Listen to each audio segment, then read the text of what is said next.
Okey. Sul, kau kahwin lagi, Sul. Tak boleh, Amjad. Muka Amjad pun dah senyum.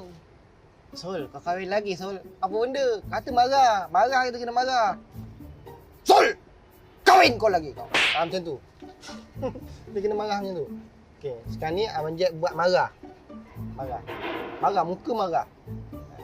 Sol! Tumbuk muka kau. Macam tu. Marah. Oh, kena marah lagi Eh. Asal buka baju?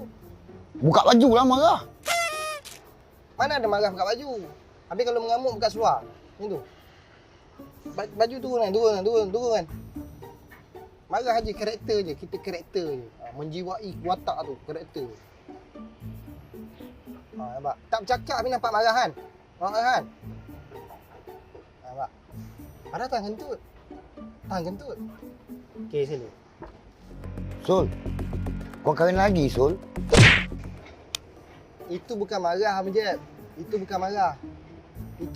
Itu nada macam tu. Macam orang nak minta duit kutu, Amjad. Sol, kau kahwin lagi, Sol. Bayar duit kutu apa? Apa benda? Dia tak boleh macam tu. Dia kena suara tinggi. Sol! Dia kena panggil. Sol bawa balik rumah dia. Sol! Kahwin tak ajak bapak. Macam tu. Kau kahwin lagi, Sol. Dia kan tinggi tu suara tu. Suara kena tinggi baru nampak benda tu marah ke tak. Ada macam ni. Saya kena pejam mata baru saya boleh dengar suara Amjad ni sampai ke tak. Ada suara ni pun kita boleh tahu dia sampai ke tak dalam hati kita kan. Suara Amjad marah ke suara. Dia dengar suara dia boleh tahu. Saya pejam mata Amjad buat. Marah atau suara tinggi. Boleh? Boleh. Buat.